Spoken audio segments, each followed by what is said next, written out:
Find the negative, find the negative of matrix. कोई भी matrix है उसका आपने नेगेटिव कैसे फाइंड आउट करना है।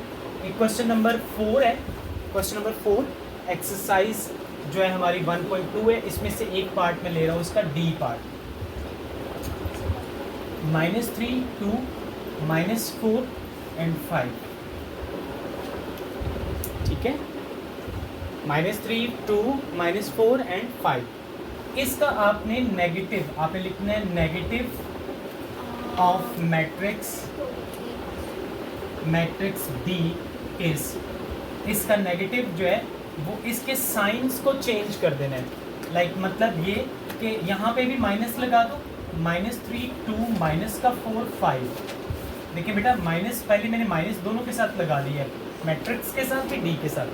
अब यहाँ माइनस माइनस क्या हो जाएगा, +3, -2, +4 और -5। So this is the negative of matrix, ये नेगेटिव हो गया। Okay, find the transpose of matrix. अच्छा बेटा इसमें ट्रांसपोज कैसे फाइंड करनी है, क्वेश्चन नंबर 5 है। सी के ऊपर आपने एक टी लिखना है, स्मॉल टी। इधर आपने मैट्रिक्स 1, 2, 3 जो भी मैट्रिक्स होगा उसके ऊपर भी आपने पहले स्टेप में इसके ऊपर टी लिखना है। टी का साइन मतलब ये शो कर रहा है कि ट्रांसपोज हम ले रहे हैं इसका। अब ट्रांसपोज कैसे लेना है, आपने इसकी रॉज को, ये रॉ है ना, इसको कॉलम की शक्ल में लिखना है। रॉज किस में चेंज होंगी, कॉलम्स में। ये 2 and -1, 2 and -1 हो गया, 3 and 0, 3 and 0। अब ये किस में चेंज हो गया, इसका ट्रांसपोज आ गया। सो इस तरह से आपने इसको ट्रांसपोज में कन्वर्ट कर देना। सो ये आंसर है इसका, सी ट्रांसपोज इक्वल टू, देख लो।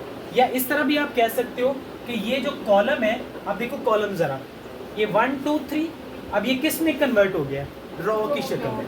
और 2, -1, 0 किसकी शक्ल में चेंज हो गया, रॉज की शक्ल में चेंज हो गया। सो रॉज कॉलम्स में, कॉलम रॉज में कन्वर्ट हो जाती है। ओके, ए की वैल्यू हमारे पास, ए मैट्रिक्स कितना लिखा हुआ है, 1, 2, 0, 1। उसके बाद ए ट्रांसपोज, अगेन ट्रांसपोज, यानी 2 दफ़ा ट्रांसपोज लेने और उसका आंसर इसके इक्वल आना चाहिए। सब प्रूफ, वेरिफिकेशन है ये, ठीक है। तो पहले हम लेते हैं ए इज इक्वल टू कितना है, 1, 2, 0, 1। अच्छा ट्रांसपोज लेना है इसका, ए के ऊपर टी, 1, 2, 0, 1, इसके ऊपर भी टी।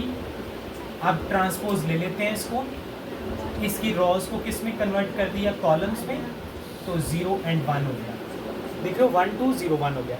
अब यहाँ से ट्रांसपोज हटा दिया बिकॉज ये ट्रांसपोज हो गया। अब उसके बाद अगेन टेकिंग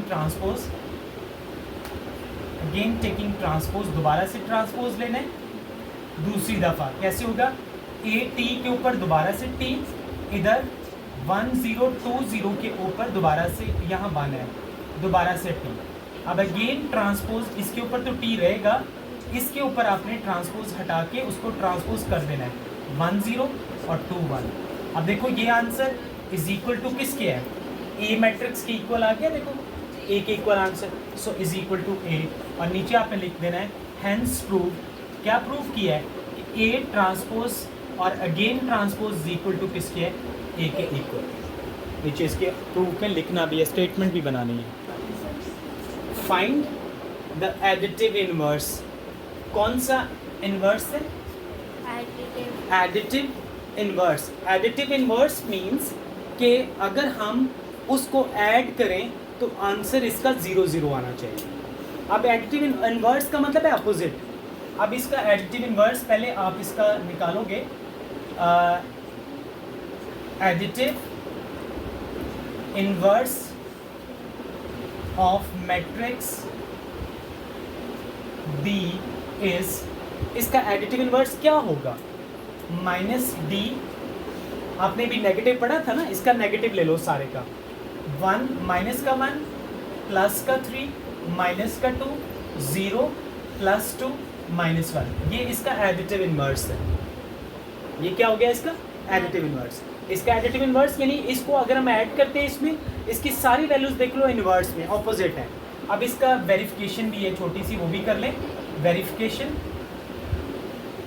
कैसे करनी है, वेरिफिकेशन डी में प्लस कर देना है -d को, इस d के अंदर माइनस डी को क्या करना है, प्लस। डी के मैट्रिक्स बताओ कितना दिया हुआ है, 1 -3 2, और इधर कितना आएगा 0 -2 1। इसमें प्लस करना है, किसको प्लस करना है, ये डी वाले को, माइनस डी को। -1 3 -2 0 +2 और माइनस का 1। अब जरा इनको प्लस करें, मैं यहाँ पे इसको लिख देता हूँ। अब ये वैल्यू क्या लिखी हुई है, 1 -1 प्लस माइनस -1 हो गया, 0 +0 -3 +3, और उसके बाद क्या लिखा है -2 +2, फिर कितना लिखा है 2 -2, और फिर 1 -1। अब इन सब का जब आप आंसर निकालोगे तो 0 0 0 और 0 आएगा।